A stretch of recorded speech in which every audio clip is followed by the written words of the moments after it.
একবার মারণ। যেই লাঠি দিয়ে ওই পাথরের মধ্যে মারা হলো, সঙ্গে সঙ্গে পাথর দুফাল হয়ে গেল। আর দেখা যায় ওই পাথরের ভেতরে একটা কি সুন্দর আঙ্গুর গাছ, আর একজন বয়স্ক মানুষ, কি সুন্দর তার নুরানি চেহারা, তার বিরাট বড় ধপধপে সাদা দাড়ি, তিনি বসে বসে তাসবিহ তেলাওয়াত করছেন।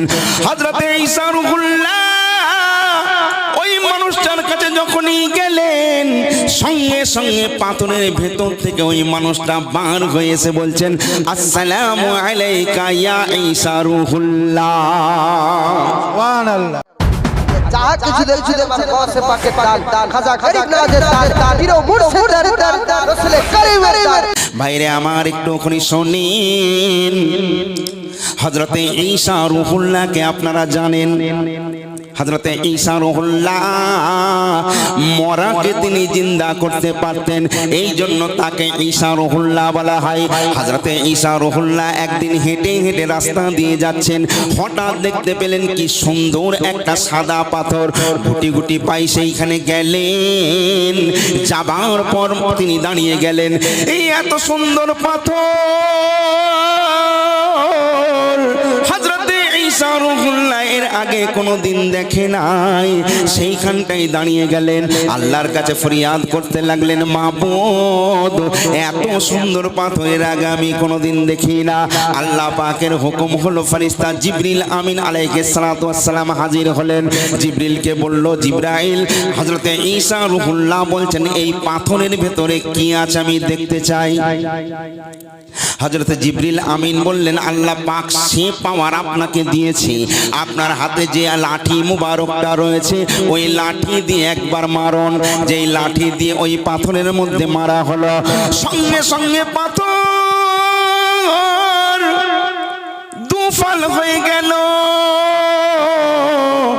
আর দেখা যায় ওই পাথরের ভেতরে একটা কি সুন্দর আঙ্গুর গাছ, আর একজন বয়স্ক মানুষ, কি সুন্দর তার নুরানি চেহারা, তার বিরাট বড় ধপধপে সাদা দাড়ি, তিনি বসে বসে তাসবিহ তেলাওয়াত করছেন। হযরতে ঈসা রূহুল্লাহ ওই মানুষটার কাছে যখনই গেলেন, সঙ্গে সঙ্গে পাথরের ভেতর থেকে ওই মানুষটা বার হয়ে এসে বলছেন, আসসালামু আলাইকা ইয়া ঈসা রূহুল্লাহ। সুবহানাল্লাহ। হযরতে ঈসা রূহুল্লাহ বলে, ভাই তুমি কে? বলে, আমি হলাম আল্লাহর এক বান্দা।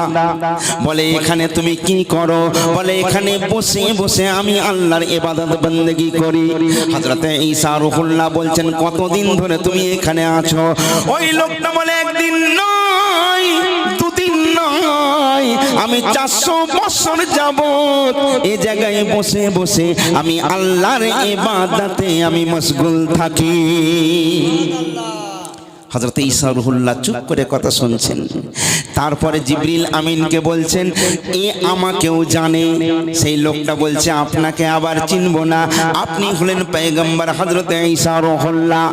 ঈসা রূহুল্লাহ জিবরিল আমিনকে বলেন, জিবরাইল নিশ্চয়ই এই লোকটার মর্তবা পয়গম্বরের থেকে কম নাই, নিশ্চয়ই বড় দরবেশ হবে, নিশ্চয়ই বড় ওলি হবে, নিশ্চয়ই বড় পয়গম্বর হবে।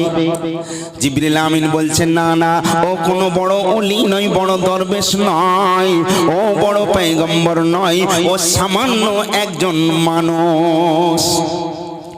হযরতে ঈসা রূহুল্লাহ বলেন, নিশ্চয়ই আমার থেকে পাওয়ার অনেক বেশি, এই জন্য কারণ এত সুন্দর একভাবে 400 বছর ইবাদত করা চারটি খানি কথা নয়। সঙ্গে সঙ্গে সেই লোকটা বলছেন হযরতে ঈসা রূহুল্লাহকে, হুজুর আপনি কি বলছেন? আপনি কি বলছেন? আমার কি দাম? আমার তো কানা করি দাম নাই তাদের কাছে। বলে, কাদের কাছে? সেই লোকটা বলছে, আখ আখরি জামানার যে নবীর উম্মত হবে আল্লাহ কত বড় তাদের পাওয়ার দিয়ে দেবেন। বলে কেমন কেমন? আপনারা জানেন পৃথিবীর জমিনে যত পয়গম্বর এসেছে কার ১৫০০ বয়স কাউকে আল্লাহ দিয়েছিলেন, কাউকে ১২০০ দিয়েছিলেন, কাউকে ১০০০ দিয়েছিলেন, কাউকে ৯০০ দিয়েছিলেন, কাউকে ৮০০ দিয়েছিলেন। কিন্তু আখরি জামানার নবীর উম্মত যারা তাদের খুব বেশি ৬০, ৭০, ৭৫ এর বেশি হয় না, তাই না? এখন ৭৫ যাওয়া মানেও বিরাট ব্যাপার। কি বর্তমান এখন যে পর্যায়ে পৌঁছে গেছে ৬০, এবারে ফাট মানে গেল, এবার ফেটে গেল, সময় নেই। কিন্তু আল্লাহ পাক এত পৃথিবীর জমিনে পয়গম্বর সৃষ্টি করেছেন, কোন পয়গম্বরকে এই সম্মান দেওয়া হয় না। হযরত জিবরাইল বলে হুজুর, ও হযরত ঈসা রূহুল্লাহ, আখরি জামানার নবীর যারা উম্মত হবে আল্লাহ পাক সেই আখরি জামানার নবীর উম্মতের জন্য একটা রাত দিয়েছে। ওই একটা রাতের যে সওয়াব, এই লোকটা ৪০০ বছর ইবাদত করেছে, এই ৪০০ বছরের যে সওয়াব আখরি জামানার নবীর উম্মত এক রাত জেগে কয়েক কিছু ইবাদত করবে। আল্লাহ পাক বলেন ১০০০ বছর নফল ইবাদত করলে যে সওয়াব হয়, আমি ওই এক রাতে জেগে ইবাদত করবে আমার নবীর উম্মত, তার ওই নামায়ে আমলে ওই সওয়াব আমি আল্লাহ লিখে দিই। সুবহানাল্লাহ, জোরে বলুন। তাহলে চিন্তা করুন, সেই নবীর উম্মত হওয়ার কারণে আমাদের মর্তবা কি কম হলো? বিরাট পাওয়ার, বিরাট পাওয়ার, বিরাট। আল্লাহ পাক একটা রাত দিয়েছেন, যে রাতের ইবাদত করলে আল্লাহ পাক বলছেন ১০০০ নফল ইবাদত করলে যে সওয়াব, ওই এক রাতের আমলের বিনিময়ে আমি আল্লাহ তার নামায়ে আমলে ওই সবটা লিখে দেব। যারা বলুন না সুবহানাল্লাহ। আহা, সেই নবীর আজকে আমরা আশিক হতে পারি না। আজকে বড় আফসোস হয় যে নবীর জন্য আমরা এত কিছু পেলাম, আজকে আমরা নামাজ পেলাম, রোজা পেলাম, কলমা পেলাম, জাকাত পেলাম, সব পেলাম, কার জন্য? আমার নবীর জন্য, তাই না? আজকে আমাদের যত দুশ্মনী সেই নবীর সাথে, তাই না বাপ? আহা, নবীকে ভালোবাসবেন তো আল্লাহর ভালোবাসা পাবেন।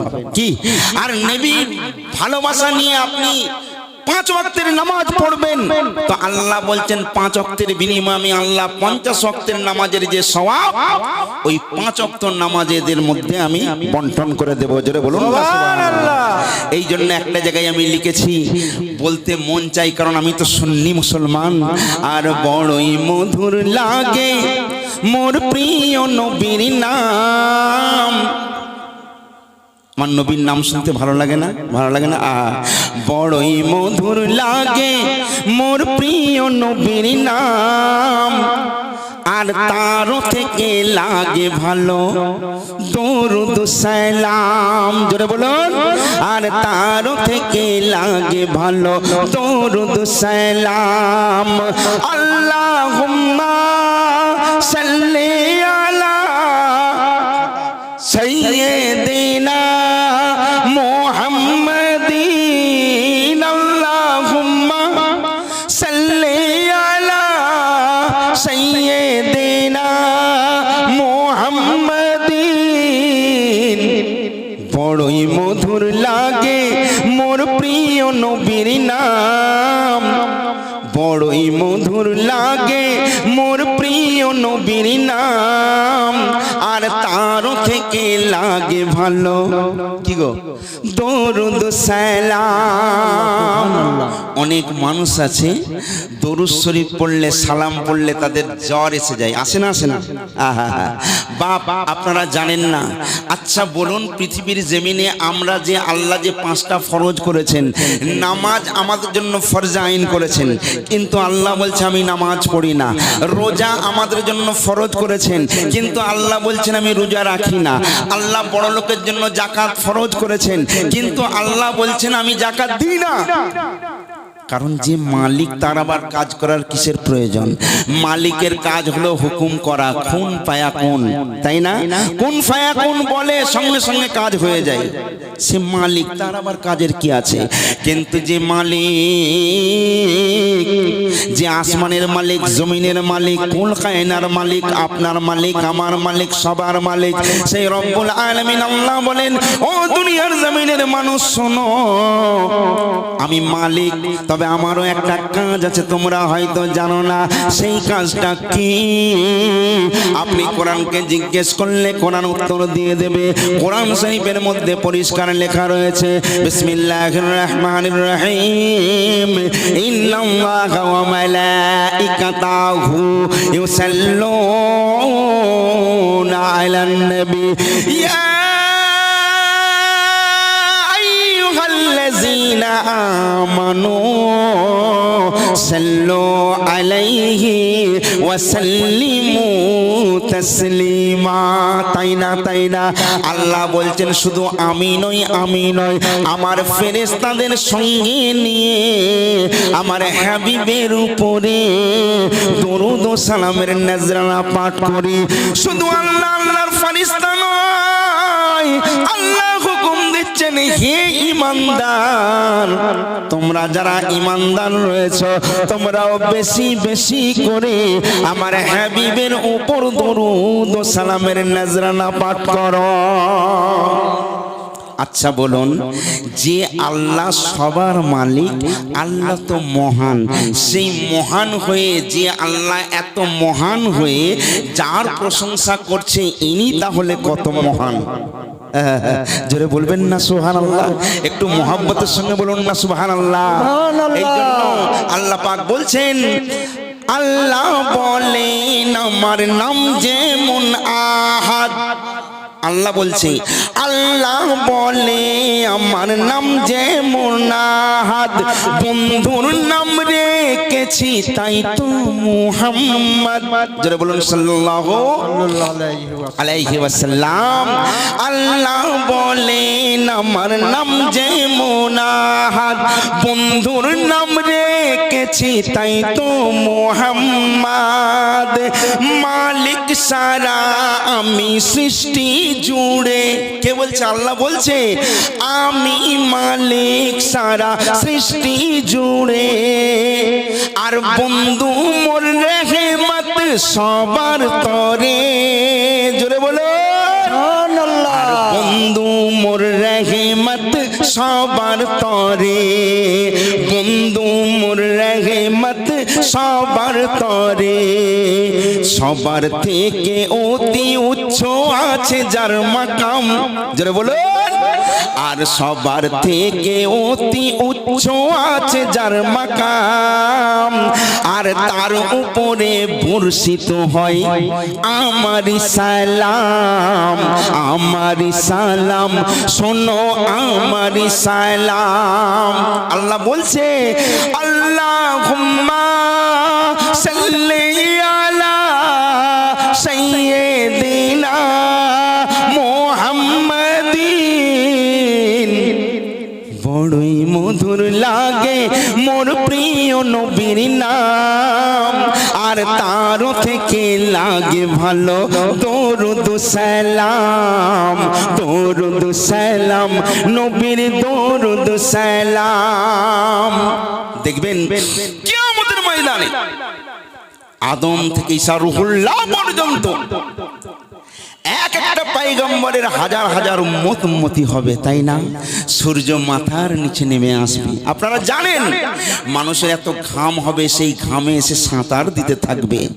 ভাইরে আমার, আদম বাঁচাতে পারবে না, ইব্রাহিম বাঁচাতে পারবে না, মুসা কালিমুল্লাহ বাঁচাতে পারবে না। সমস্ত মানুষ ছুটাছুটি লাগিয়ে দেবে, সবাই বলবে ইয়া নফসি ইয়া নফসি।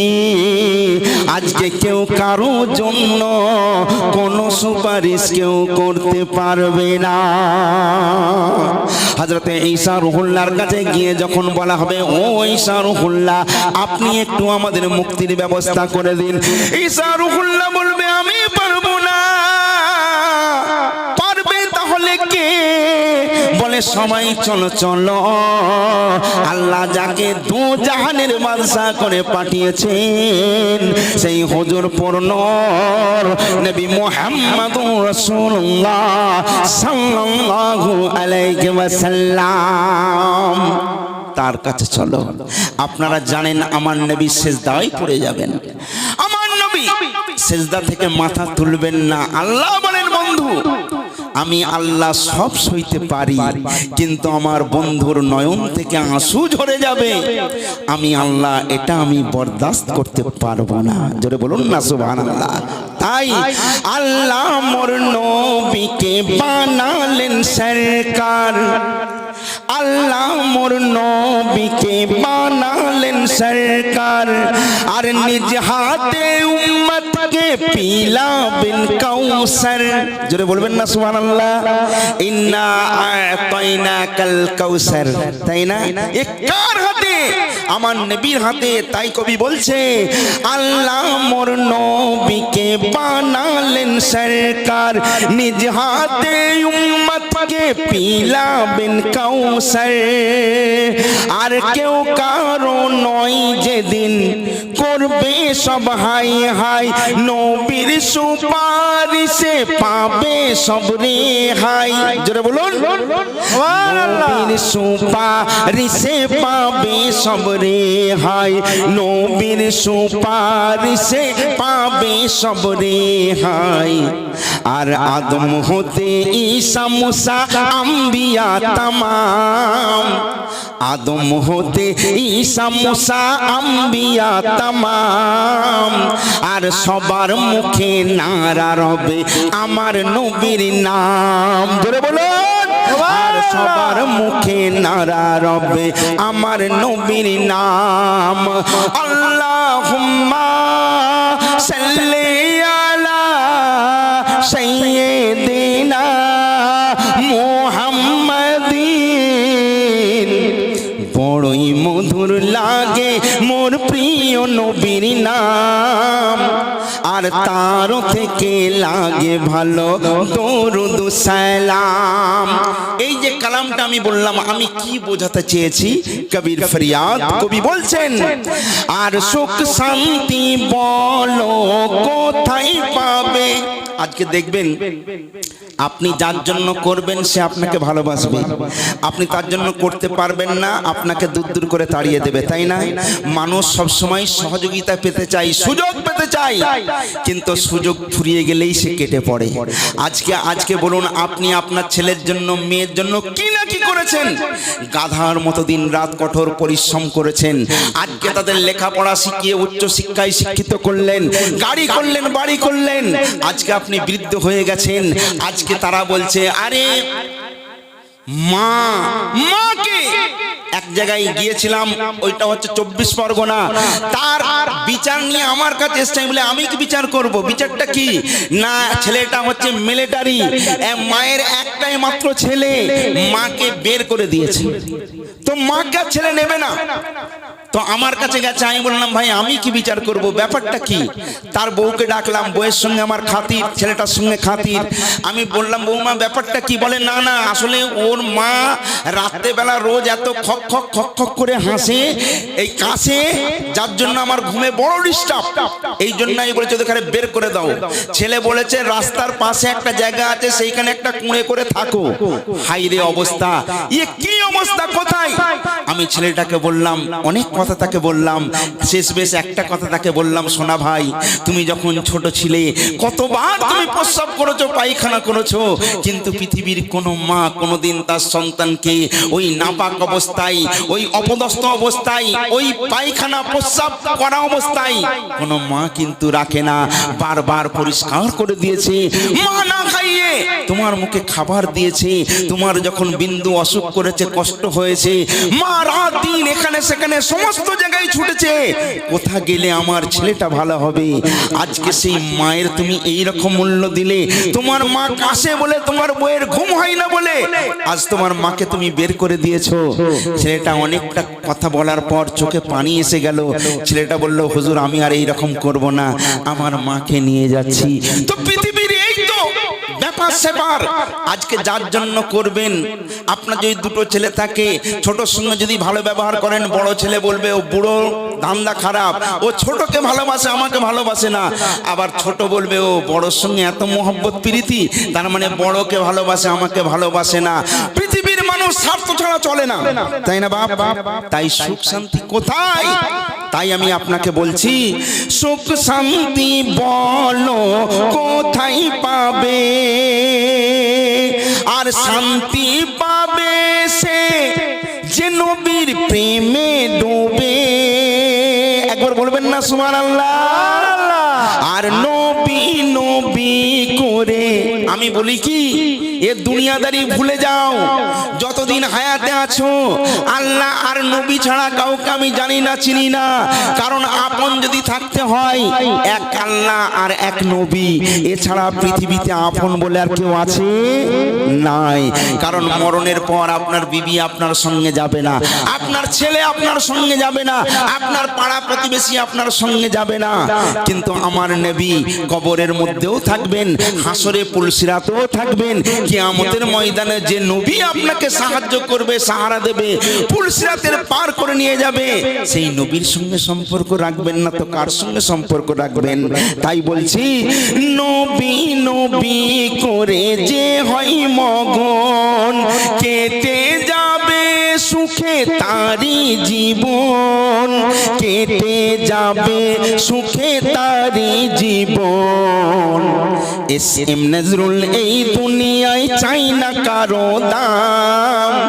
আজকে আমি বুঝেছি তাই বলছি, এস এম নজরুল চাই না আর কাজ কারো ওই দাম। আর ধন্য হব পারলে হতে নবীজির গোলাম, নবীজির গোলাম হলে নবীজির গোলাম। আল্লাহুম্মা সাল্লি আলা সাইয়্যিদিনা মুহাম্মাদিন। বড়ই মধুর লাগে মোর প্রিয় নবীর নাম, আর তারও থেকে লাগে ভালো দরুদ সালাম। আমার নবীর শানে দরুদ পড়বেন না? মুহাব্বতের সঙ্গে কই ঝুমঝুম করে একবার এমন আওয়াজ দেবেন, আপনার এই দরুদের আওয়াজ যেন আসমান জমিন ভেদ করে আল্লাহর আরশে মোল্লা পর্যন্ত শোনা যায়। সেই রকম আশিক হয়ে একবার কই দরুদের নজরানা পাঠ করেন, আল্লাহুম্মা সাল্লি আলা সাইয়্যিদিনা মাওলানা ওয়ালা আলি সাইয়্যিদিনা মাওলানা মুহাম্মদ। মাটির বাড়ি মাটির ঘর, মাটির হবে বিছানা, এলে একা যাবে একা, সঙ্গে কেহ যাবে না। কিন্তু যেদিন ডাক পড়িবে কবর মাঝে শুইতে, জোগাড় কিছু করেছ বন্ধু তারই মাঝে বিছাইতে। আল্লাহুম্মা সাল্লি আলা সাইয়্যিদিনা মাওলানা মুহাম্মদ ওয়ালা আলি সাইয়্যিদিনা মাওলানা ভাই, মুহাম্মদ। আপনাদের আমি কষ্ট দিচ্ছি না তো? আপনারা কষ্ট পাচ্ছেন না তো? আহা হা সুবহানাল্লাহ। দেখুন, আসলে আমি জানি যে আমার বাবাজি আসলে ভালোবাসেন।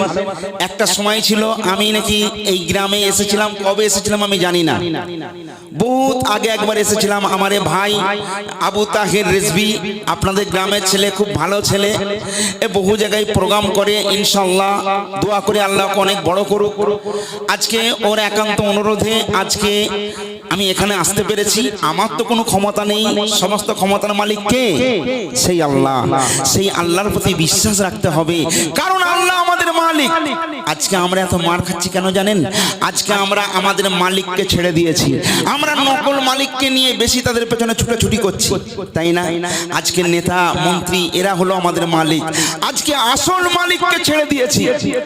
যে মালিককে ধরলে আপনি পাবেন, আপনাকে রেজেক দেয় কে? আল্লাহ, তাই না? হায়াতের মালিক কে? মৌতের মালিক কে?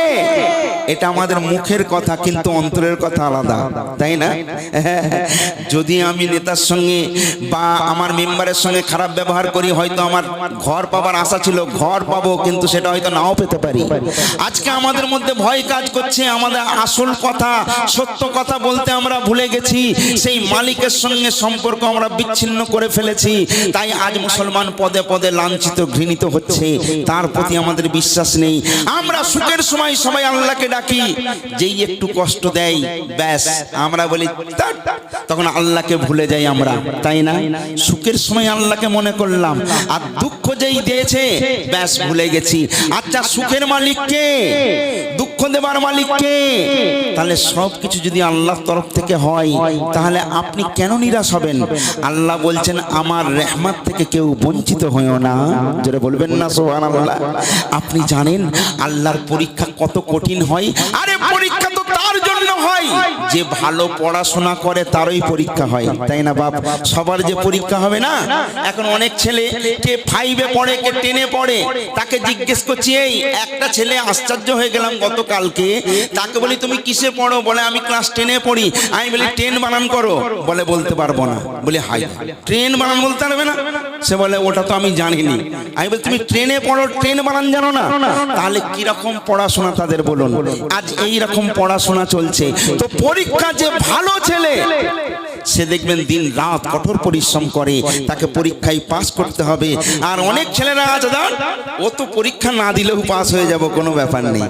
এখন দেখবেন মানুষের মধ্যে একটা জিনিস খুব ভালো এখন এসে গেছে, এখন মানুষ চাইছে যে আমি বড় হব কি করে, সবাইকে মেরে ধরে একবার করে দাও, শুধু আমাকে বড় লোক হতে হবে, এই টার্গেট আমাদের বেশি, তাই না? কে খেলো কি না খেলো, কে মরলো কে বাঁচলো, ওসব দেখার দরকার নেই, আমি কি করে বড় হবে, এটাই হলো সব থেকে বড় ব্যাপার, তাই না? কিন্তু একটা জিনিস মনে রাখবেন, কার ভালা তো হো ভালা, ভালো করলে ভালো হয়, মন্দের বদলা মন্দ হয়, তাই না বাপ? একটা চাক্ষুষ কথা আপনি জানেন, আপনাদেরও তো এটা গ্রাম, তাই না? পঞ্চায়েত এরিয়া, তাই না? আমাদেরও উলুবেড়িয়া পঞ্চায়েত এরিয়া।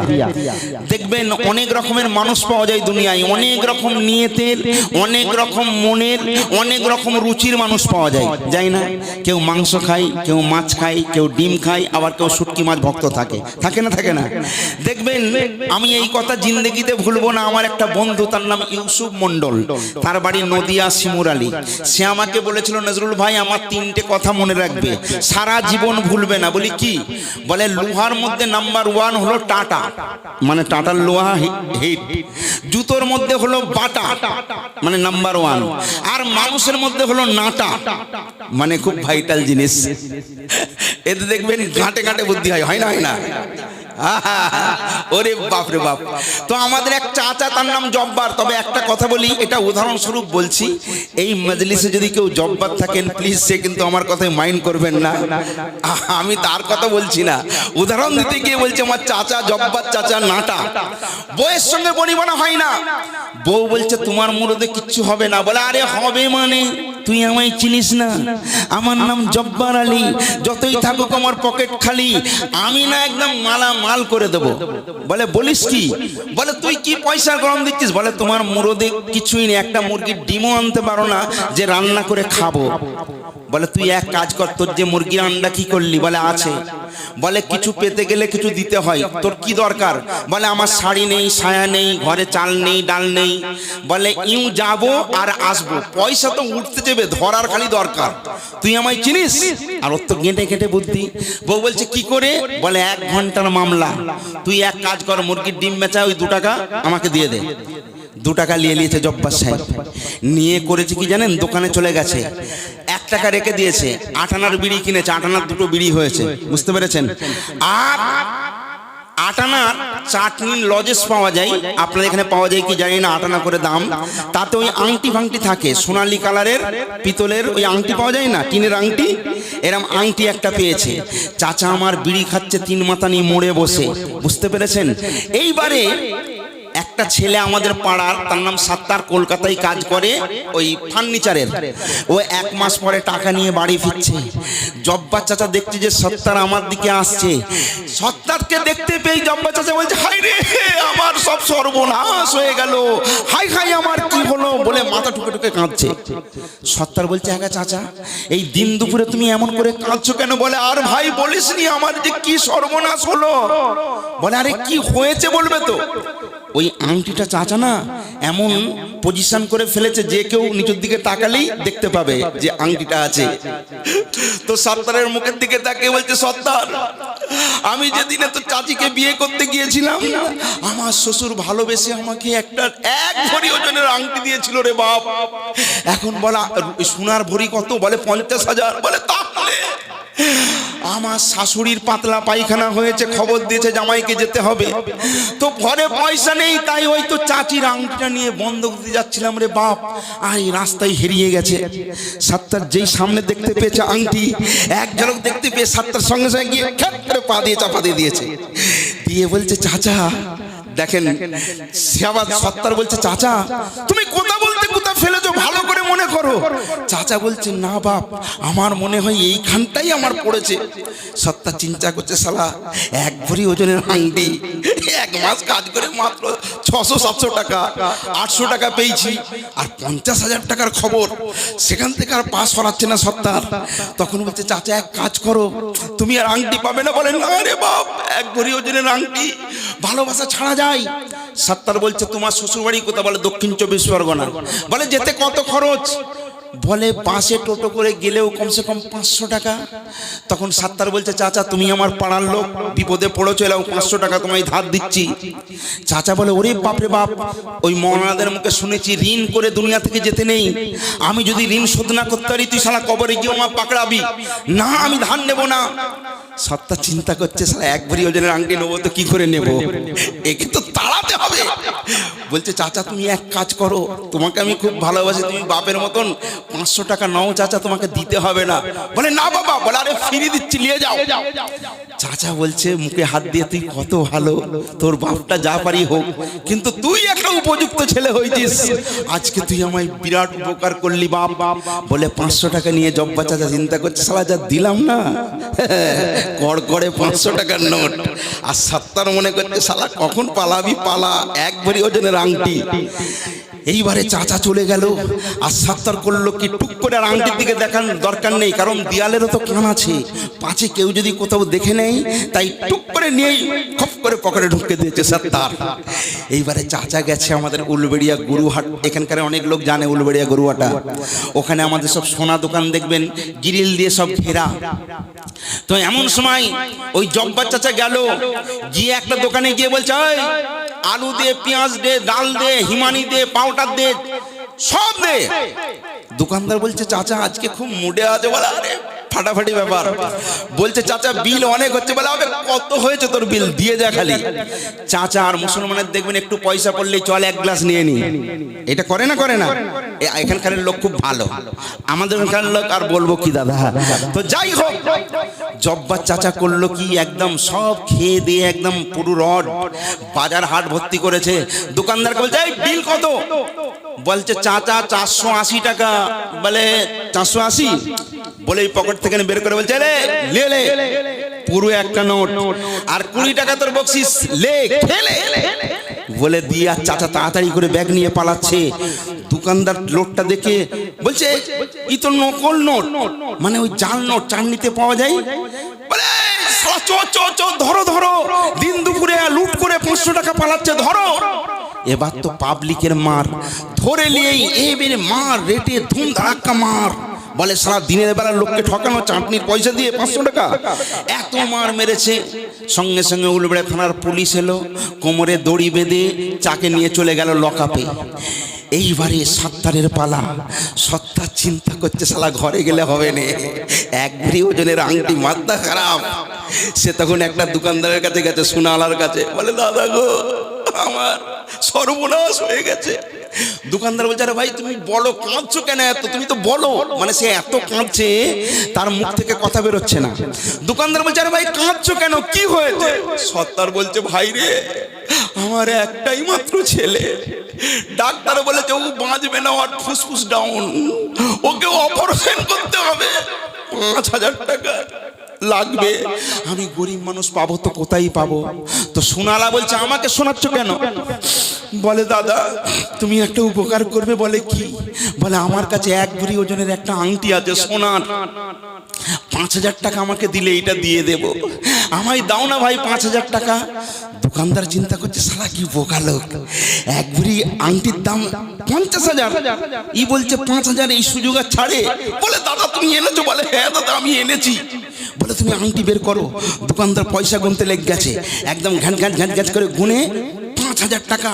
বলে এক হাতে পয়সা এক হাতে আংটি। বলে আরে ঠিক আছে, পয়সা দিয়ে দিয়েছে আর আংটি নিয়ে নিয়েছে। এবারে সত্তার চিন্তা করলো সালা 5,000 টাকা আমার হাতে। দোকানদার আংটি পেয়ে দেখছে এই তো সালা সেই গিল্ডির আংটি। বলে দাদা গো চোর চোর চোর চোর, ধরো ধরো চোর। এইবারে পাবলিক ধরে সত্তারকে বেদম বেদম মার। আবার পুলিশ এলো, এসে কোমরে দড়ি বেঁধে সত্তারকে নিয়ে যাচ্ছে লকাবে। তো লকাবের ভেতর থেকে জব বাচ্চাটা এরকম করে মিটমিট করে তাকাচ্ছে, দেখছে সত্তারকে বেঁধে নিয়ে আসছে। জব্বার তখন বলছে ওরে আমি ভেবেছিলাম তোর বাপ যাই হোক তুই কমসে কম ভালো হয়ে গেছিস শহরে, তোর মনে এই ছিল তুই একটা নকল টাকা দিয়ে আমায় এইভাবে ফাঁসালি। সত্তার এসে বলছে চাচা আমি জানি তুমি এখন নামাজ ফামাজ পড়ছো, ভালো হয়ে গেছো, কিন্তু তোমার মনে এমন পাপ ছিল, একটা গিল্ডির আংটিকে শোনা বলে আমাকে এইভাবে ফাঁসালে। দুজনকেই লকা। এইটা যে আমি বললাম এটা সত্যি ঘটনা, এই জন্যই বললাম। তার মানে কি বুঝলেন? ঠকাতে গেলে ঠকতে হয়, তাই না? বলছে কার ভালা তো হো ভালা, ভালো করলে ভালো পাওয়া যায় আর মন্দের বদলা মন্দ হয়। আপনি যদি কারো উপকার করে থাকেন, লোক বলে না তাদের একটু দোয়া করবেন, দোয়া করতে হয় না, রোম রোম থেকে দোয়া বার হয়ে যায়, তাই না? সে যদি দোয়ার হকদার হয় তার দোয়া চাওয়ার দরকার নেই। আপনার মন থেকে আল্লাহ তোমার ভালো করুক, আহা তুমি খুব ভালো, তাহলে সেই রকম উপযুক্তের তুমি হয়ে যাও, ইনশাআল্লাহ তুমি কামিয়াবি হয়ে যাবে। জোরে বলুন সুবহানাল্লাহ। আসলে আমরা ভালো করতে ভুলে গেছি, আজকে আমরা এই লোভ লালসার মধ্যে জর্জরিত হয়ে গেছি। আজকে দেখুন এই লোভ লালসা ত্যাগ করে, এই দুনিয়া ত্যাগ করে আজকে যেতে হবে আসল মঞ্জিলে। আর সেই জায়গা যাওয়ার জন্য কিছু সঞ্চয় আমাদের করার দরকার আছে। সেই সঞ্চয় আমরা এই দুনিয়ার জমিন থেকে করে যাব ইনশাআল্লাহ। কি ইনশাআল্লাহ করে যাব তো? আল্লাহ যেন আপনাকে আমাকে সেই নেক আমল করার তৌফিক দান করেন। জোরে বলুন আল্লাহুম্মা আমিন। একবার দরুদ শরীফ পড়ুন, আল্লাহুম্মা সাল্লি আলা সাইয়্যিদিনা মাওলানা মুহাম্মদ ওয়া আলা আলি সাইয়্যিদিনা মাওলানা মুহাম্মদ। আচ্ছা ভাইজান একটা কথা বলি, আমি আপনাদের এই জায়গায় নতুন, তাই না?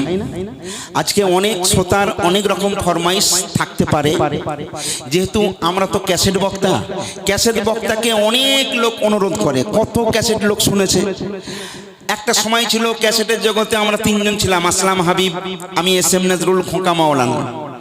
তারপরে ওই টেপ ক্যাসেট চলে গেল, সিডি ক্যাসেট এলো, লোক আমাদের ক্যাসেট ভাড়া করে করে দেখতো। এখন ওই ক্যাসেট আর কেউ ছয় না, এখন তো ইউটিউবের জামানা, তাই না? এখন মোবাইল খুললে নাম বললে হাজারো বক্তার ওয়াজ পাওয়া যায়। তো মানুষের অনেক রকম ফরমাইশ থাকে, অনেক রকম অনুরোধ থাকে। আজকে আমার আক্তার ভাই বারবার বলছেন অনেকের অনেক ফরমাইশ আমি রাখছি না, আমি শুধু একটা কথা বলবো যে মোহাব্বতের রাসূল। আর যারা আমার ক্যাসেট শুনেছেন, ক্যাসেটের মধ্যে আমার অনেক ঘটনা আমি সুরের মাধ্যমে পরিবেশন করে থাকি। আর সুর এমন একটা জিনিস, সুর হলো আল্লাহ দেওয়া দান। জোরে বলুন অনেকে আমায় প্রশ্ন করেন, ভাই এত সুরে বলার কি দরকার আছে? আমি বললাম, বোকা তুমি জানো না, সুরের মালিক, সুর সৃষ্টিকর্তা হচ্ছেন আল্লাহ। সুর কোনোদিন হারাম নয়। যদি সুর হারাম হয়ে থাকে তাহলে আল্লাহই সর্বপ্রথম হারাম করেছে।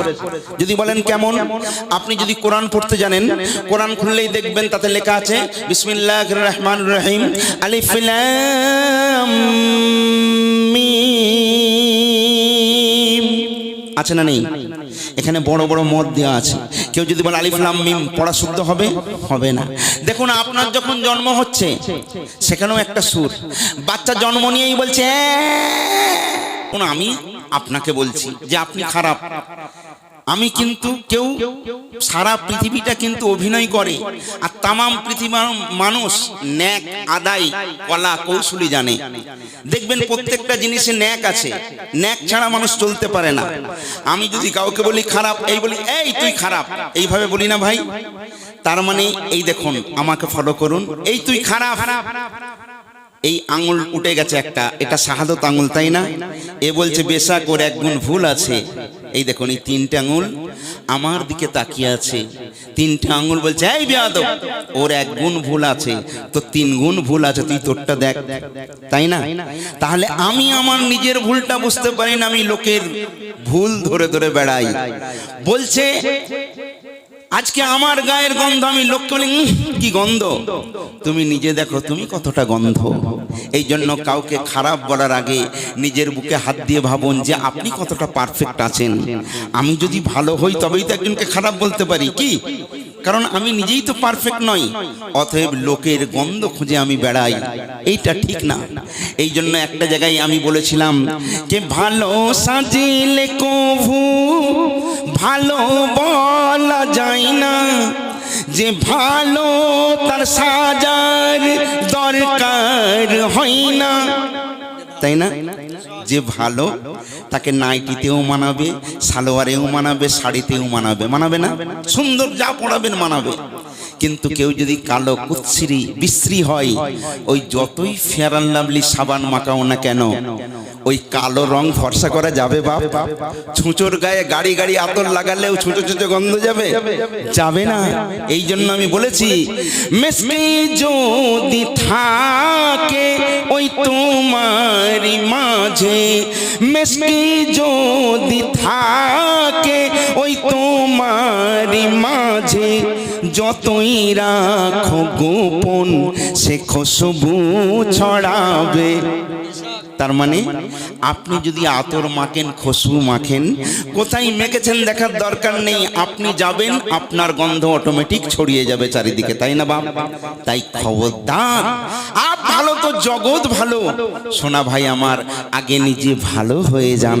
আর আল্লাহ পাক বলছেন মাফিস সামাওয়াত ওয়া মাফিল আরদ, এই আসমান জমিনের কোনো এমন একটা জায়গা নেই যেখানে আল্লাহ নেই। আল্লাহ হার জায়গায় বিরাজমান, তাই না বাপ? শুধু তাই নয়, আল্লাহ বলছে প্রত্যেকটা প্রাণীর অন্তরে অন্তরে আমি আল্লাহ বিরাজমান। জোরে বলুন না সুবহানাল্লাহ। আল্লাহর নাম সামিউন, আল্লাহর নাম বাসিরুন। আল্লাহ দেখেন এবং আল্লাহ শোনেন। একজন লোক একটা দরবেশের কাছে গেছে, গিয়ে বলছে হুজুর আমি বায়াত হতে চাই। হুজুর বলছে বাবা পৃথিবীর জমিনে তুমি চলে যাও। বলছে হুজুর পৃথিবীতেই তো আছি। বলছে ঠিক আছে, তুমি একটা মুরগি জবাই করে আমার কাছে নিয়ে এসো, কিন্তু একটা কথা মনে রাখো। বলে কি? বলছে পৃথিবীর কেউ যেন না দেখতে পায়। তো উনি গেছেন মুরগি নিয়ে, চিন্তা করছে কোথায় যাব, সব জায়গায় তো লোক গিজগিজ করছে।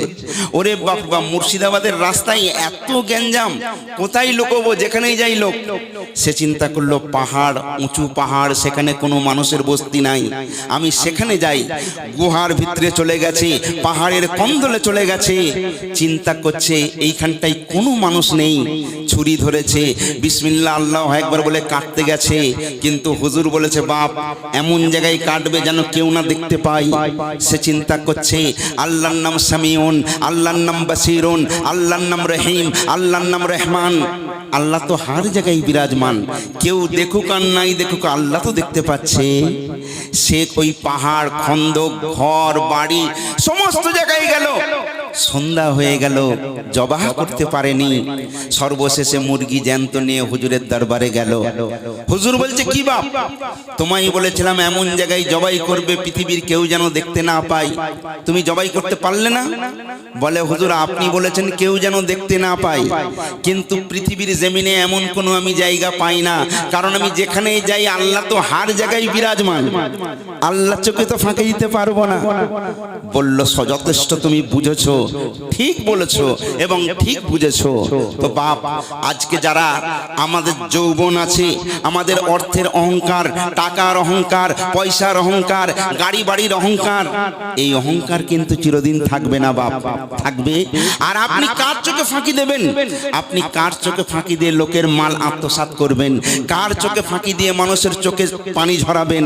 আল্লাহর দরবারে হিসাব দিতে হবে না? হবে না? সবাইকে হিসাব দিতে হবে। আল্লাহর দরবার থেকে কেউ ফাঁক যাবে না, সবাইকে হাজিরা দেওয়া লাগবে। লাগবে না? লাগবে না? এটা হচ্ছে একটা ফসল কাটার জায়গা। বলছে, জৈসা করনি বৈসা ভরনি, যেমন আপনি কর্ম করবেন তেমন ফল আপনি পাবেন। আপনি কি জানেন আমাদের শুরুটা কেমন হয়েছিল? একটু আলোচনা করে নিই, ইনশাল্লাহ ওয়াজের দিকে যাব। যে আয়াত কারিমা পাঠ করেছি, ইনশাল্লাহ ওদিকে যাব। আমার কথা বুঝতে কোনো অসুবিধা হচ্ছে না তো? আহা হা, সুবহানাল্লাহ। এই দেখেন, আল্লাহ পাক সর্বপ্রথম এই পৃথিবীর জমিনে যাকে বানিয়েছিলেন তিনি কে বলুন তো? আপনার আমার বাপ, তাই না? আপনি, আপনার আব্বা আছে? আপনাকে বলছি, আপনার আব্বা আছে? নেই। আপনার কটা আব্বা? একটা। আপনার কটা আব্বা? একটা। আমি বলছি আমাদের একটা আব্বা নয়। আপনি জানেন আমাদের জন্মে মানে সৃষ্টির প্রথম যিনি, তিনি হলেন আদম, তিনি হলেন আমাদের সবার পিতা, তাই না? তাহলে সৃষ্টির পিতা হলেন আদম, জাতির পিতা হলেন হযরত ইব্রাহিম আলাইহিস সালাতু ওয়াস সালাম।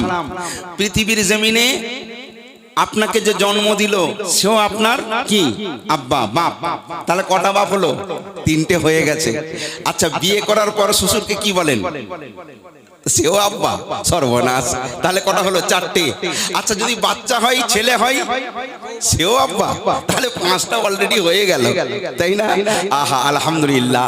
তো যাই হোক, এই আদমকে যখন সৃষ্টি করা হয়, আল্লাহ পাক যখন বললেন যে আমি আদম বানাবো, মাটির আদম বানাবো, এই আদম যে বানাবে কাকে বলছে? ফেরেশতাকে বলছে। এখন দেখুন, আমি যদি আপনাদের কাউকে বলি, ভাই আমাকে একটু মার গোসল এনে দাও, এখানে কোন লোক আনতে পারবে? বলে, তোর ভাই কি মার গোসল? আমি যদি বলি, দাদা একটা লাল চা খাবো, আপনি সহজে আনতে পারবেন, কারণ ওটা আপনি জানেন, চেনেন। কিন্তু মার গোসল সে আবার কি জিনিস? না বললে আপনি তো পারবেন না।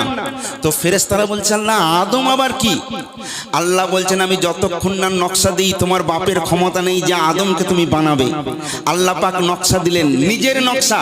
এই দেখেন, এইটা হলো আলিফ, এই দেখুন লাম, আবার এই জুড়ে এলো লাম, এইখানটায় কিন্তু ফাঁকা আছে, এটা জুড়ে দিন। তাহলে আল্লাহর নকশা এলো না? আলিফ লাম লাম হে, আল্লাহর নকশা এসে গেল। আল্লাহ নিজের নকশা দিলেন, সেই নকশাতে আদম বানানো হবে। এবং আদমকে যে বানানো হয়েছিল মাটি, পানি, আগুন, হাওয়া, তাই না? ভাইরে আমার, একটু শুনিন। আল্লাহ রাব্বুল আলামিন অসংখ্য ফেরেশতার মধ্যে মেন চারজন ফেরেশতা ছিল।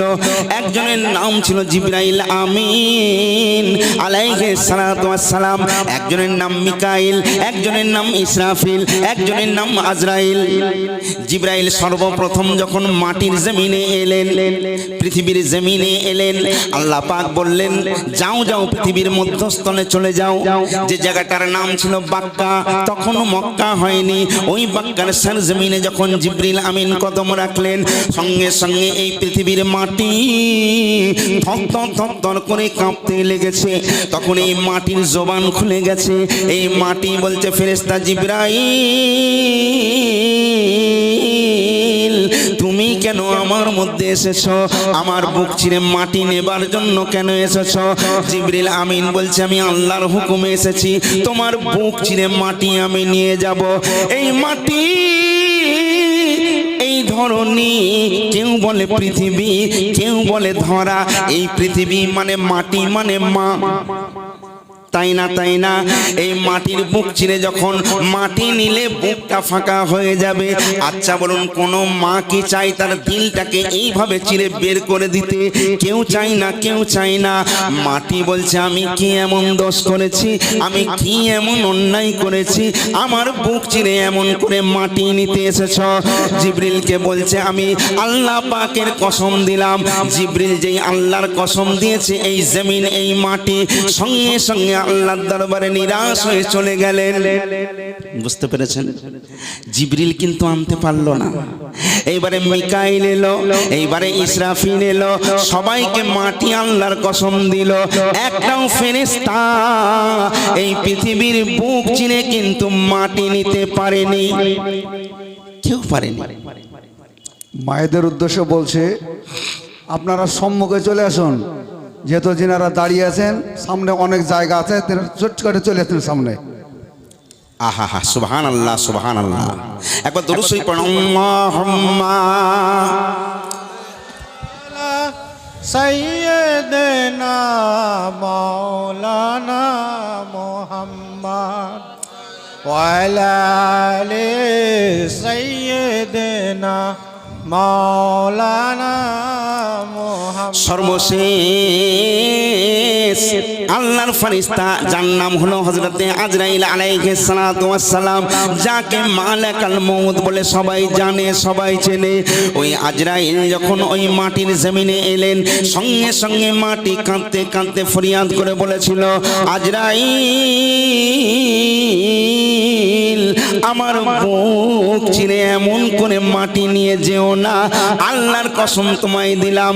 আজরাইল বলেছিল, ওরে মাটি শোন শোন, তুই যে আল্লাহর কসম দিস, আমি ওই আল্লাহর হুকুমে এসেছি, আজ কারো বাধা আমি মানব না বলে মাটির বুক চিরে মাটি নিয়ে নিয়েছিল।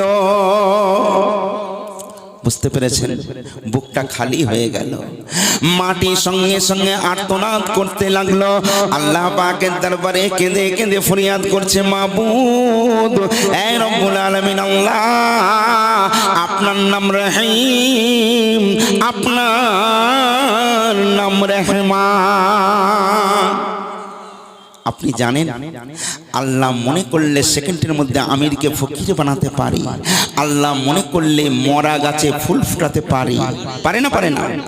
কিন্তু আল্লাহ নিজে বলছেন আমি কিন্তু একটা জিনিস পারি না। আপনি জানেন আল্লাহ তো সব পারেন, কিন্তু আল্লাহ বলছে আমি একটা জিনিস পারি না। সেটা কি? আল্লাহ রাব্বুল আলামিন বলেন, বান্দারে আমি আল্লাহ যেটা পারি না সেটা হলো আমি আমার রহমত থেকে কাউকে বঞ্চিত করতে পারি না। আল্লাহর রহমত থেকে কেউ বঞ্চিত নয়। মাটি যখন কাঁদছে, মাবুদ তোমার রহমত থেকে তো কেউ বঞ্চিত নয়, আমি মা, কিন্তু আমার বুক চিরে ফাঁকা করলে কেন? আল্লাহ পাক বলছেন, এই মাটি তুই দুঃখ করিস না। একটা কথা এখানে বলি, ধরুন আপনি একজন সাধারণ গরিব মানুষ, রিক্সা চালান, হঠাৎ একজন ভিআইপি লোক, বিরাট বড় আমেরিকান ডাক্তার, সেই ডাক্তারের সঙ্গে আপনার দেখা হয়ে গেছে। ডাক্তার আপনাকে বলছে, এই মিয়া এটা কে? আপনি বলছেন এটা আমার ছেলে। তো ডাক্তার বলছে, ছেলেটা খুব সুন্দর, এই ছেলেটাকে আমাকে দিয়ে দাও। তুমি তো রিক্সা চালাও, ক টাকা ইনকাম করো, ছেলেকে মানুষের মতো মানুষ করতে পারবে না, আমাকে দিয়ে দাও। তোমার ছেলেকে এমন তৈরি করব, সারা দুনিয়ায় তোমার ছেলের বলবালা চলবে, এক নামে তোমার ছেলেকে সবাই চিনবে, সবাই জানবে। বাপ চিন্তা করছে এই ডাক্তার বড় বিশ্বাসী, কিন্তু আমার ছেলেকে ছেড়ে আমি থাকবো কি করে? মা বলল, না আমরা তো গরিব মানুষ, আমার ছেলেকে উপযুক্ত করে উনি পাঠিয়ে দেবেন বলছেন। ঠিক আছে, যতই কষ্ট হোক, আজকে আমাদের ছেলেকে বাইরে বাইরে হোস্টেলে রাখি না, অনেক কষ্ট হলেও চিন্তা করি না ছেলেকে বাইরে রেখেছি, ভালো করে লেখাপড়া শিখে মানুষের মতো মানুষ হোক, তাই না? ছেলে মেয়ের জন্য মা বাপের ইজ্জত বাড়ে, সম্মান বাড়ে, বাড়ে না? বাড়ে না? এখন ধরে নিন আপনি ওই ডাক্তারকে দিলেন উদাহরণস্বরূপ কিছুদিন পর আপনি রিক্সা চালিয়ে খান, ফজরের নামাজ পড়েছেন মসজিদে, নামাজ পড়ে মোড়ের দিকে গেছেন, সেই দিনে পেপারে আপনার ছেলের ছবি বার হয়েছে। সমস্ত অলিতে গলিতে সারা পশ্চিম বাংলায় শুধু আপনার ছেলের নাম, যে অমুক একটা ছেলে বিরাট বড় ক্যান্সারের ডাক্তার হয়েছে, আর এই ডাক্তার এই কলকাতায় নাম্বার 1-এ আছে, আর ইনার বাড়ি হলো মুর্শিদাবাদ। এই জায়গাটার নাম কি? কাপাসডাঙ্গাতে তার বাড়ি, তার বাপের নাম অমুক। আপনি যখন গালায় গামছা দিয়ে বার হয়েছেন, সমস্ত লোকজন ফুলের মালা নিয়ে আপনার কাছে আগিয়ে আসছে, এসে বলছে জব্বার সাহেব, আজকে সত্যি আমরা গ্রামের লোক খুব গর্ববোধ করছি, কারণ তোমার ছেলের আজকে নাম সারা অলিতে গলিতে তামাম বাংলায় শুধু তোমার ছেলের নাম। আজকে তোমার ছেলেকে এত বড় ডাক্তার করেছো, আজকে আমাদের গ্রামের গৌরব, সবাই তাকে ইজ্জত করছে, চা খাওয়াচ্ছে, মিষ্টি খাওয়াচ্ছে। আচ্ছা বলুন, ওই সময় আপনার আনন্দ হবে না? হবে না? আহা, আপনার মনে হবে আল্লাহ আমি সত্যি গর্ব আজকে আমার ছেলের জন্য। যারা কেউ কোনোদিন আমাকে একটু সম্মান দিত না, রিক্সাওয়ালা বলে ডাকতো, আজকে সবাই বাবু বাবু করছে, সাহেব সাহেব করছে, কত সম্মান করছে। আপনার অন্তরটা খুশিতে আনন্দে আটখানা হবে না? হবে না? হয়ে যাবে। আচ্ছা ধরুন আপনি বিরাট বড় নামাজি মানুষ, 5 ওয়াক্ত নামাজ ছাড়া কিছু বোঝেন না, সারা জিন্দেগি কারোর সঙ্গে কোনো দুশ্মনী করেননি, কারোর সঙ্গে কোনো খারাপ ব্যবহার করেননি, আপনি একটা পয়সা কারোর হারাম খাননি, বয়স হয়ে গেছে 80-85, হঠাৎ আপনি ফজরের নামাজ পড়ে চা দোকানে যাচ্ছেন, দেখা গেল আপনার একমাত্র ছেলে কুদ্দুসদের মুরগি চুরি করেছে, তাই আপনার ছেলের হাতে পায়ে বেঁধে পোস্টারে বেঁধে রেখেছে, তার গলায় জুতোর মালা দিয়ে রেখেছে, আর আপনি যখনই গেছেন বলছে এই তো শালা, ওই যে লোকটা আসছে, এই চোরের বাপ, মার শালাকে। আপনার কষ্ট হবে না? হবে না? মনে হয় ওরে মাটি তুই ফাঁকা হয়ে যা, আমি তোর মধ্যে নিজেকে লুকিয়ে নেব, দরকার নেই এমন আমার ছেলের। আজকে যে কেউ কোনোদিন আমার দিকে আঙুল তুলতে পারেনি, আজকে এই ছেলের জন্য সবার সামনে আমাকে বেইজ্জতি হতে হলো। আপনার কষ্ট হবে না? বিরাট কষ্ট হবে, বিরাট কষ্ট হবে। তো আল্লাহ পাক যখন এই পৃথিবীর মাটি ছিঁড়ে মাটি নিয়ে নিল, বুকটা তো খালি হয়ে গেল মাটির, তাই না? ফাঁকা হয়ে গেল। এইবারে মাটি যখন আল্লাহকে বলছে আল্লাহ তুমি কেন এমনটি করলে, আল্লাহ বলছে যাকে তোর ওই পেট থেকে বের করলাম এ হচ্ছে তোর ছেলে, তোর এই ছেলেকে একদিন আমি উপযুক্ত করে তোর কাছে পাঠাবো, তুই তখন নিজেকে গর্ববোধ করবি এমন ছেলে পেয়ে। মাটি বলল আল্লাহ তুমি তো কোনোদিন কারোর সঙ্গে খারাপ ব্যবহার করোনি, তুমি সর্বদাই মানুষের সবার মঙ্গল চাও, তাই না? তাহলে তুমি যখন বলছো তোমার উপরে আমার বিশ্বাস অটল আছে, এই জন্য মাটি হলো আমাদের মা। তাই এই মাটি প্রত্যেকটা মানুষকে ডেকে ডেকে বলে, কে বলে, কি বলে জানেন? মাটি মানে মা, মানে এই যে মাটির থেকে মাটি নেওয়া হলো, ফাঁকা হয়ে গেল, মানে ওটা হলো কবর। এই জন্য প্রত্যেকটা মানুষ মারা যাবার পর দেখবেন ওই ফাঁকা হয়ে থাকে। আপনাকে যখনই কবরের মধ্যে ভরে দেওয়া হবে তখন মাটির উদর ভরে গেল, এই জন্য ফাঁকা থাকে। এই জন্য কবর প্রত্যেকটা মানুষকে ডেকে ডেকে বলে, কি বলে জানেন? আর কবর বলে আমার কোলে, কবর বলে আমার কোলে, এসো আমার সন্তান। কেন? আমি আদর করে সুহাগ ভরে দেব মুখে চুম্মান, আদর করে সুহাগ ভরে দেব মুখে চুম্মান। কখন যেন? আর আমার তরে দুনিয়া ঘুরে যদি কিছু আনো, কবর বলছে আর আমার তরে দুনিয়া ঘুরে যদি কিছু আনো, আর পাবে রেহাই খুদা সহায় হবে তুমি জেন, পাবে রেহাই খুদা সহায় হবে তুমি জেন। কখন? আর নেক আমলে করো বোঝা আমলের খাতায়, নেক আমলে করো বোঝা আমলের খাতায়, এই থেকে দুনিয়ায় তুমি নাজাত পাবে হিসাবের বেলায়, তুমি নাজাত পাবে হিসাবের বেলায়, তাই না? তাই আজকে দুনিয়ার জমিন থেকে যদি আমরা আখিরাতের পুঁজি সংগ্রহ করে নিয়ে যেতে পারি, কবর বলবে ওরে আমার ছেলে আয় আয় তুই আমার বুকে আয়, সঙ্গে সঙ্গে কবরের মাটিতে রাখার সঙ্গে সঙ্গে আল্লাহর জান্নাতি সমস্ত আয়েশ আরাম ওই বান্দার জন্য চালু করে দেওয়া হবে। আর বেঈমান যদি হয়ে আপনি যান, আপনি যদি ওই কবরের মানে যেটা নিয়ে যাওয়ার কথা ওই আমল ছাড়া যদি আপনি যান, ওই কবর বলবে তুই আমার সন্তান নয়। যেমন বাপ চোরের বাপ হতে রাজি নয়, ওই কবর বলবে তুই আমার সন্তান নস, বের হয়ে যায় এখান থেকে। যখনই ওই লাশকে কবরের মধ্যে রাখা হবে, সঙ্গে সঙ্গে দু কবরের দু পাঁজরের মাটি চেপে তাকে মেরে দেওয়া হবে, তাকে কষ্ট দিতে থাকবে, তাই না? তাই চিন্তা করুন, এই দুনিয়াতে যত মানুষ আমরা এসেছি, প্রত্যেকটা মানুষকে জন্মালে তাকে মৃত্যুর স্বাদ একদিন না একদিন গ্রহণ করতে হবে, আজ নয়তো কাল, তাই না বাপ, তাই না? তাহলে এই পৃথিবীর জমিনে কেউ কিন্তু অমর নয়, কার কখন ডাক এসে যাবে কেউ বলতে পারবে? এই জন্য অনেকে বলেছেন আমল সে বনতে হ্যায় জিন্দগি, জান্নাত ভি জাহান্নাম ভি, তাই না? তাহলে আমল দুনিয়ার জমিন থেকে করে নিয়ে যাওয়ার দরকার আছে না নেই বাপ? আছে না? আচ্ছা বলুন, আপনি যদি মনে করেন যে না এটা আমার চিরস্থায়ী, এখানেই আমি থাকবো, এটা আপনার ভুল ধারণা, তাই না? আর সবচেয়ে বড় জিনিস আজকে কি বলছেন, আহা হা সুবহানাল্লাহ সুবহানাল্লাহ,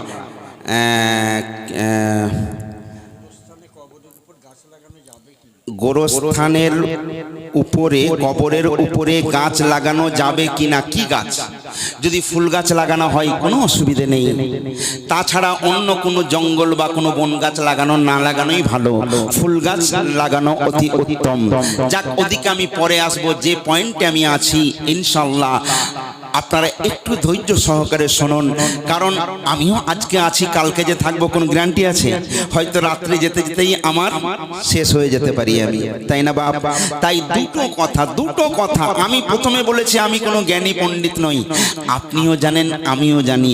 বর্তমান দেখবেন এখন শ্রোতার ভাগ খুব কম, বক্তার ভাগ খুব বেশি, কারণ সবাই বলতে শিখে গেছে, কেউ কারোর কথা শোনে না বাপ, তাই না? আজকে যে আপনারা এসেছেন, আহা হা, আল্লাহর রহমত হয়েছে, আল্লাহ আপনাদের পছন্দ করেছে, তাই তো আপনারা এখানে এসেছেন। আল্লাহর বিনা হুকুমে গাছের একটা পাতা নড়ে বাপ? নড়ে না। আল্লাহর হুকুম হয়েছে, তাই আরামের ঘুম আরামের বিছানা ত্যাগ করে আল্লাহ পাক আপনাকে এই জায়গায় পাঠিয়েছেন। আপনি কি জানেন কালকে আমাদের জন্য লাইলাতুল বারাত আসছে? আহা, ভাগ্য পরিবর্তনের রাত। আল্লাহ পাক বলছেন লাইলাতুল মুবারাকা, আমি মুবারক করে দিয়েছি। আল্লাহ পাক বলছেন রজব মাসটা ছিল আমার, শাবান মাসটা আমি আমার নবীর জন্য দিয়েছি। নবীর মুহাম্মদ রাসূলুল্লাহ সাল্লাল্লাহু আলাইহি সাল্লাম বললেন যে রমজান মাস হলো আমার উম্মতের জন্য, জোরে বলুন না সুবহানাল্লাহ। ওই দিকে আমি আলোকপাত করব ইনশাআল্লাহ, তার আগে কিছু কথা আগিয়ে নিয়ে যাই। আজকে আমরা কত বড় ভাগ্যবান বলুন, আজকে যে নবীর উম্মত হওয়ার জন্য কত নবীরা পর্যন্ত কেঁদেছে। এই যে তোফায়ে নজরানা, এই যে মূল্যবান রাত আমরা পাচ্ছি, এটা কিন্তু অন্য কোনো পয়গম্বর 1,24,000 পয়গম্বর এসেছেন, কেউ কি এই তোফায়ে নজরানা পেয়েছে? পায়নি। আমার নবী পেয়েছেন, এবং নবীর থেকে আজকে আমরা ধন্য, আমরা পেয়েছি। এর থেকে সুখী আর কে থাকতে পারে? জোরে বলুন সুবহানাল্লাহ। আহা, আপনারা জানেন হাদিস পাকের মধ্যে এসেছে